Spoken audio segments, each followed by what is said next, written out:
This is the agenda for today. Uh, so I'm going to talk about what is A/B testing. I'm just going to give a little introduction to it and why do we need it. I'm going to walk you through all the steps to get started, and what do you do if you get a winning variation versus a failed variation, the mistakes to avoid in A/B testing, and why should you always keep testing. And also, we'll have a live Q&A session at the end. I'm going to talk about what is A/B testing. It's where you test two or more versions of a variable. It can be a web page, a page element, and much more. And you show it to different segments of your website visitors at the same time to find which version has maximum impact and drives the right business metrics. And that version will be a winning variation. Okay. And why should you use A/B testing in the first place? Well, you get to find the leaks in the conversion funnel. Each business has their own metrics to track. Okay, if you're a B2C business, your metrics would be bounce rates or cart abandonment rate. If you're a B2B, like a blogger or something, it will be mostly about getting qualified leads. So basically, you get to solve your visitor pain points. Every website is built with a specific goal in mind. It may be to collect leads, to purchase a product, or to collect customer information. Okay. So what if you have everything in line, but you're still not satisfied with the conversions? For example, if you have a fine working website, a very strong content pitch, and you have all the proper CTAs in set, okay, and still no good conversions, and this is when you start having opinion based debates with yourself, even with the teammates. Okay, this is not working, maybe this will work, something like that. So this is where you need A/B testing. A/B testing allows you, it gives you both qualitative and quantitative insights. So only through A/B testing, you may find that the CTAs were actually kind of hard to find, and your website navigation was maybe slightly confusing to the visitors, and you offered more content than what the customer needed to know. The second most common reason is to reduce bounce rates. There can be many reasons behind a high bounce rate. It can be due to targeting the wrong audience, content mismatch, or a very confusing navigation, like I mentioned earlier. With A/B testing, you can test multiple variations of an element of your website till you find the best possible version, and this will enhance the user experience, and this will get them to spend more time on the website, thereby converting a visitor to a paying customer. The third most common reason is increase in ROI. I'm pretty sure you guys are aware of how expensive it can get to acquire traffic, right? Google ads, social media ads, everything is quite expensive these days. So why not you spend on your existing traffic and work towards converting them as paying customers? Even the smallest minor change that you make on a website can result in a huge success and can push your business conversions. And yes, the changes that are made on the website will be data driven with no room for guesswork or gut feelings. It will be purely based on the metrics, such as time spent on the page, number of signups, email clicks, and so on. Step one. When I talk about how to start A/B testing, A/B testing is a method of finding out what works and what doesn't. It's a step-by-step process that starts with pinpointing the most crucial areas of the business that needs optimization. The first step is research. When you use CRM products like Zoho PageSense, you can analyze the data gathered on visitor behavior analysis using tools like website analytics, heat maps, and session recording. You get to know the metrics like the total time spent on the page with the highest traffic, and the page with the highest drop off, and many other metrics. Okay, so you can also use tools like heat maps, scroll maps, attention maps, session recordings, where you can derive qualitative analytics on user behavior. We also pop-ups. You can use pop-ups to collect surveys directly from visitors. For example, if you have a help guide for your user guide, you can have a pop-up that where you can ask them whether they got the answer for what they came for, and based on the inputs, you can make page variations accordingly. So, so basically, you need the tools to do a deep research on the website behavior and the performance of the website. The second step is create a hypothesis. You need to observe and create a data-backed hypothesis that's focused on increasing conversions. A hypothesis can be a very tricky word. So let me give you an example. Okay. For example, if you analyze, after analyzing, you figure out that the reason that you're not getting signups is not getting enough signups because the lead generation form is a bit too long, and that causes friction. Okay, so your hypothesis will be like, okay, maybe if I change the amount of form fields from 20 to 10, the leads might increase. So hypothesis is when you make this change, when you deploy this change, you know that it will have an impact on the metrics. Step 3 is variation. So next step in a testing program should be to create a variation based on a hypothesis and A/B test it against your existing version. So this is an example of a digital marketing agency who had a very high bounce rate in an existing variation. So they created a new variation by working on a tagline, and the new variation increased the click-through rate by 88.2%. So they were able to see many people going through navigating through other web pages and etc. Step 4 is to run and analyze experiment. Even though this is the last step in finding your campaign winner, analysis of the result is extremely important. Ensure that the timing of your test is on point. Calculate a test duration, keeping in mind your average and daily visitor count, existing conversion rate, minimum improvement in the conversion rate you expect, and so on. So once the test concludes, look at the results by analyzing the direct and indirect impact on the metrics. Okay, so so once you consider these numbers, okay, once you consider these numbers, if the test succeeds, deploy the winning variation. What do you do if we have a successful test? If you have winning variation, then congratulations, the hypothesis was correct. But still, I would like you to analyze the variation performed. Why the variation performed better? Why did it perform better than the original? And what other metrics had an impact? So this will actually tell you more about the audience, like what they like, more about target audience, the kind of content that they like, and everything else.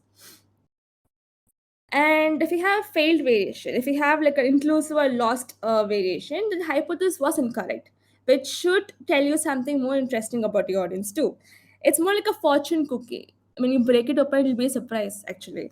Here's an example. So control is the original version and treatment is the variation here. So this is an example of a digital marketing guy who decided to A/B test a minor change in his privacy policy. He chose to implement the tagline, "the 100% privacy will never spam you." He came across this tagline on a very popular marketing blog, and he implemented that on his website. And guess what? It reduces conversions by 18.60%. So the lesson learned here is that a spam had an undesirable effect among the audience because it made them wonder, oh, could they actually spam me?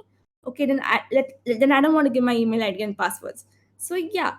So after 3 4 of experiments, he ended up finding the winner that worked and increased his signups by 19.47%. So he replaced this tagline with, "We guarantee 100% privacy. Your information will not be shared." So this tagline worked for him, and he found 19.47 increase in signups. Like Dr. Flynn says, the goal of a test is not to get a lift, but to get a learning. So I'm just going to talk about other 5 mistakes to avoid while A/B testing. While other businesses are set out to multiply the revenue and conversions through A/B testing, a lot of people are making the same mistakes over and over again, and they end up losing the time and money. Here's a list of things to avoid while A/B testing. You blindly follow advice from the must follow blogs. Every business is different. Every business has their own target audience. You just saw what happened there previously, right? So what worked for them might not work for you. So don't replicate, but take notes. We know that the word spam has a negative impact on the audience. So now we won't be repeating that. You don't have a valid hypothesis. We just spoke about how important it is to analyze your website performance and how important it is to, read more into the data. So, adding to that, you can also collect qualitative data through pop ups and polls. Qualitative data and visual analytics can help you to form a great salt hypothesis to start with. You ran too many tests and variations. Having too many variations or running too many tests will not only slow down your results, but will also reduce the sample size to avoid overlapping traffic. Although there are ways to avoid the overlapping, you can still, I mean, for example, you can still use multivariate testing or split URL testing to avoid that. It's better to run educated tests for faster variations, for faster results. So, like, test one variation at a time, one element at a time. You gave up on your very first trial. Imagine what would have happened if the guy had stopped his experiment after a failed test. The 20% increase in signups would have never happened. He wouldn't have seen that at all. So test results might not meet your expectation in the first trial, but it doesn't mean that you should just give up and run another experiment. Try to reiterate the test, rework on the hypothesis, and run the experiment again. And also please don't make changes in the middle of the experiment as it impacts the test result. This is one of the common mistakes that people make in A/B testing. You ran the test at the wrong time. If your website has a peak traffic during the particular month, example New Year's Eve, Christmas Eve, avoid running experiments on those days. Observe what's happening outside your business. Every single element matters. To simplify, you need to avoid running A/B tests when you're running Google Ads. Obviously, you will be getting a lot of traffic when you have a sudden media attention. For example, if you're a clothing brand and a celebrity is spotted wearing your garment, there'll be a lot of attention on your brand. So don't run A/B test at time. Also, if you don't have enough traffic, you can't do that. Or you can't run A/B testing because lesser sample size might skew your reports. So, what is PageSense? So, before I take you to the product demo, let me just give you a brief intro of what Zoho PageSense is. Zoho PageSense helps you to optimize your website, personalize pages that suit your audience, and boost your overall conversion rate. So, to boost your CRO, you need tools to track, analyze, optimize, and engage, right? That's what PageSense actually does. So, PageSense comes with a set of tools that you need to track, analyze, optimize your website, and engage with your visitors. Yes, and one of the main reason why customers love our product is that we have all the tools that you need on one platform at such an affordable price, and you don't have to rely on any third-party integration. It's all there on one platform. All these features. Okay. For now, I'm just going to walk you through A/B testing and how it works in PageSense.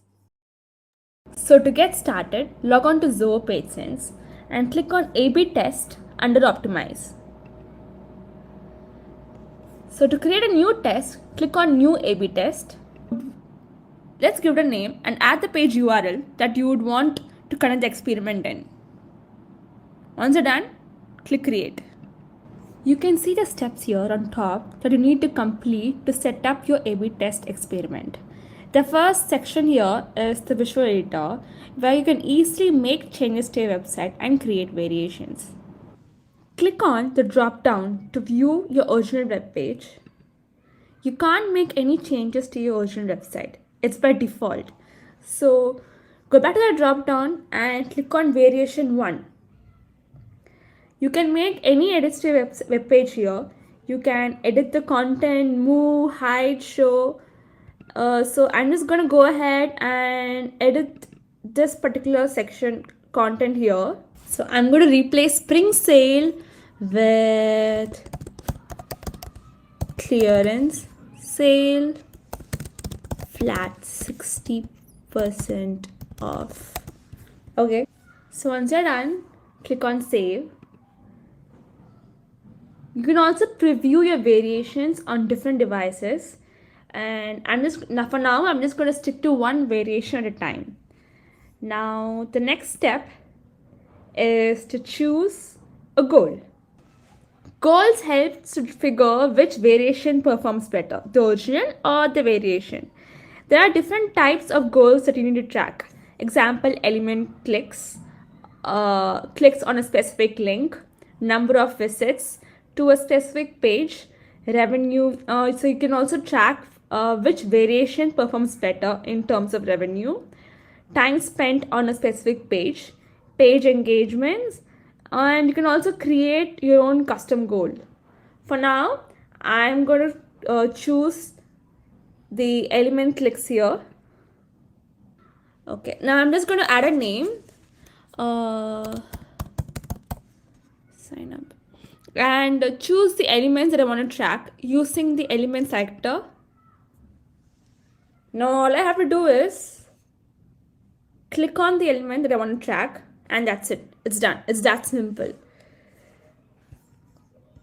I want to track the number of signups. So yeah, I'm done. So I'm just going to close the element sector and click on save. Now that we have our goal set up, the next step is to set our target audience. Set the percentage of your audience that will be participating in this experiment. It's 10% or 70%. So big or small, it's your choice. I'm just going to go with 100%. And you can also choose from preset segments or create a custom audience of your choice. I'm just gonna go ahead and choose all visitors. So this will track all visitors accessing my website from all devices, from all locations. So once you're done, click next. Under configuration, you can split your traffic accordingly. For example, if you want less traffic to visit your original website, you can do that. You can also set your experiment method. So there are two methods here. Frequent list methods needs a little bit, I mean, not a little bit, a lot of attention to detail for every test you run.